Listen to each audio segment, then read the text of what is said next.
¿Cómo están, queridos estudiantes? Continuando con el desarrollo curricular en el área de biología, tenemos como unidad funciones vitales, la respiración como proceso de intercambio de gases en los seres. Aparato respiratorio humano. Anatomía del aparato respiratorio. La nariz. La respiración es la función por el cual los seres vivos toman del medio ambiente el oxígeno que necesitan sus células y despiden el gas del dióxido de carbono. La nariz está dividida por un septo nasal en dos cavidades que son conocidas como fosas nasales, cada una de las cuales se comunica por la parte posterior con la faringe, mediante un orificio llamado coana. En la pared lateral de cada fosa nasal existen tres salientes, llamados cornetes. Entre estos hay tres huesos o meatos, inferior, medio y superior, cuya misión es aumentar la superficie por donde va a pasar el aire, y a su vez en las paredes laterales también existe una abertura por donde desemboca la cavidad nasal.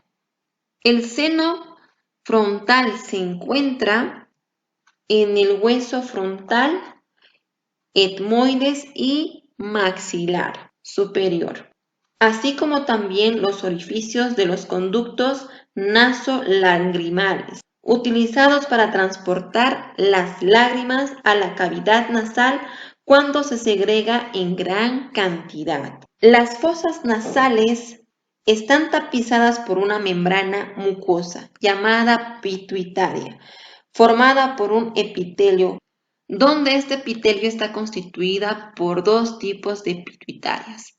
En la región anterior se encuentra la pituitaria roja, que cumple la función de calentar el aire que se encuentra en nuestro medio. La pituitaria amarilla, que está unida con el bulbo olfatorio y nos ayuda a percibir y distinguir los distintos olores. En la entrada de las fosas nasales se encuentran las ventanas nasales, que están provistas de vellos nasales, cuya función son las de filtrar cualquier partícula como ser polvo o algunos virus o bacterias, inhibiendo de esta manera el ingreso a las fosas nasales. La faringe y la laringe. La faringe es una estructura que tiene también una relación tanto con el aparato digestivo como con el aparato respiratorio. La faringe se encuentra dividida en tres partes que están relacionadas íntimamente con la nariz, como también la boca y la laringe, que son nasofaringe, bucofaringe y laringofaringe. También una de las funciones de la faringe es la de modificar la forma del sonido emitido por las cuerdas vocales. La laringe es un órgano en forma de tubo, situado por debajo del hueso hioides. La laringe se encuentra delante del esófago y a la altura de la cuarta, quinta y sexta vértebra cervical.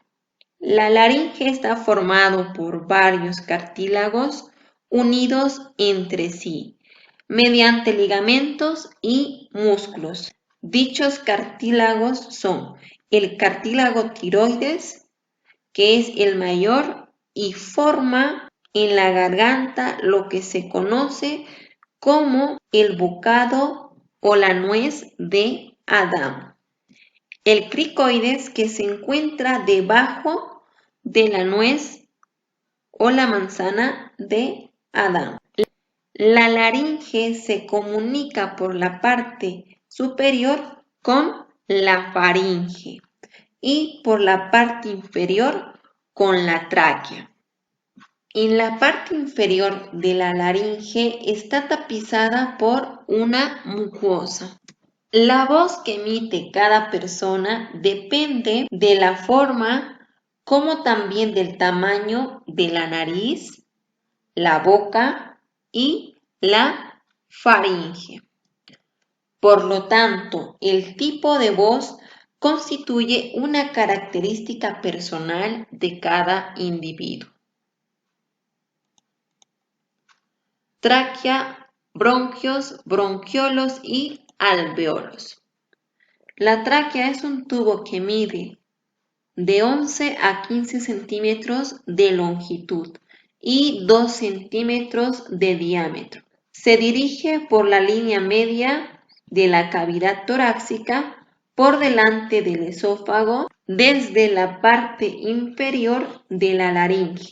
La tráquea en la parte inferior se bifurca o se divide en dos ramas, que son el bronquio o los bronquiolos izquierdo y derecho.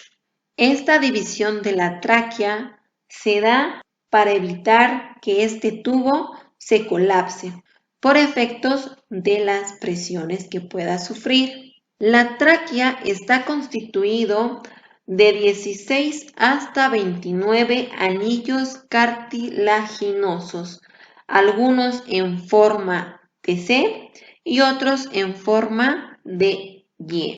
Los bronquios. La tráquea se bifurca en dos ramas, aproximadamente en el punto donde se une el manubrio del extremo con el cuerpo de este hueso.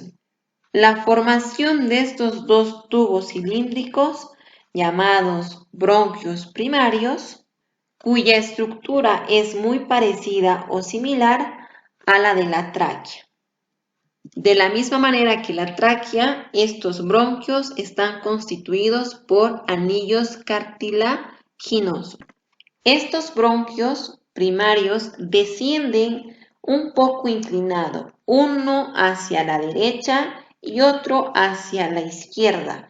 El bronquio derecho es algo más corto que el izquierdo y antes de llegar al pulmón se bifurca en dos ramas, una que penetra en el tubo medio e inferior de ese mismo pulmón. El bronquio izquierdo no se ramifica hasta que llega al pulmón izquierdo.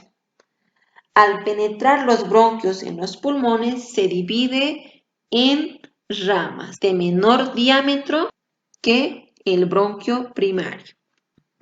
Y de esta manera forman los bronquios secundarios. Estos bronquios secundarios a su vez se vuelven a dividir en otros de menor diámetro, conocidos como bronquios terciarios, y así sucesivamente hasta las últimas ramificaciones, conocidos también como bronquiolos. Estos bronquiolos terminan en unas estructuras celulares conocidas como alvéolos, que tienen un aspecto de un racimo de uva. Los alvéolos son las estructuras finales del aparato respiratorio. En estas estructuras celulares se realiza el intercambio gaseoso, donde están recubiertos por capilares arteriales que se encargan de transportar la sangre rica en oxígeno proveniente de los alvéolos. Los capilares venosos que se encargan de transportar e eliminar el dióxido de carbono al exterior a través del aparato respiratorio. Pleura. La pleura es una membrana que envuelve completamente al pulmón y está constituida por una doble membrana serosa. La pleura visceral que recubre íntimamente el pulmón y la pleura parietal que permanece adherida a la cavidad torácica. Entre medio de estas dos pleuras se halla un líquido seroso, segregado por dichas membranas, cuya función de estas dos membranas serosas, que son conocidas como pleura, es dar la forma a los pulmones, como también proteger esta estructura de golpes y presiones que pueda sufrir. Una característica que podemos mencionar de los pulmones es: el pulmón derecho es más grande que el pulmón izquierdo y está formado por 3 lóbulos, a diferencia del izquierdo, que solamente está constituido por 2 lóbulos. A causa de presentar una depresión en la que deja espacio al corazón. Movimientos de la respiración. Los movimientos de la respiración son la inspiración y la expiración. Estos movimientos se alternan rítmicamente con una frecuencia de 14 a 20 por minuto en individuos adultos normales. Esta frecuencia será mayor de 20 a 25 veces por minuto en los niños. Dicho ritmo respiratorio aumenta durante el ejercicio muscular, como también en ciertos estados emocionales, como también en ciertos padecimientos de enfermedades relacionadas con el aparato respiratorio y el aparato circulatorio. En la inspiración, el tórax se ensancha en su diámetro antero-posterior, donde intervienen los músculos intercostales externos. En la inspiración, el tórax se ensancha en su diámetro anterior-posterior, porque al contraerse los músculos intercostales externos, arrastran hacia adelante y un poco hacia arriba los pares terceros, cuartos, quintos y sexto de la costilla. Al aumentar el volumen torácico, durante la inspiración disminuye la presión intrapleural y también la presión intrapulmonar. Al final de la inspiración, el diafragma se relaja y asciende, disminuyendo con ello el diámetro vertical de la caja torácica. En la expiración, que consiste en la liberación del dióxido de carbono a través del aparato respiratorio, la caja torácica, los pulmones, el diafragma vuelven a su posición original o inicial. Intercambio gaseoso. El intercambio gaseoso se da a través de un proceso de difusión pasiva. La presión parcial que va a tener el oxígeno en los alvéolos es de 104 milímetros de mercurio. La presión del dióxido de carbono es de 40 milímetros de mercurio. El intercambio gaseoso consiste en la fijación del oxígeno en las estructuras alveolares a través de los capilares arteriales y la liberación del dióxido de carbono a través de las estructuras alveolares con los capilares venosos. Por lo tanto, este intercambio gaseoso se da a nivel alveolar, donde se va realizando el intercambio de oxígeno y de dióxido de carbono en dichos capilares. Este proceso ocurre durante la inspiración y la expiración de los movimientos respiratorios. Muy bien, queridos estudiantes, espero que esté comprendido el tema. Se enviarán actividades de refuerzo. Que tengan un buen día.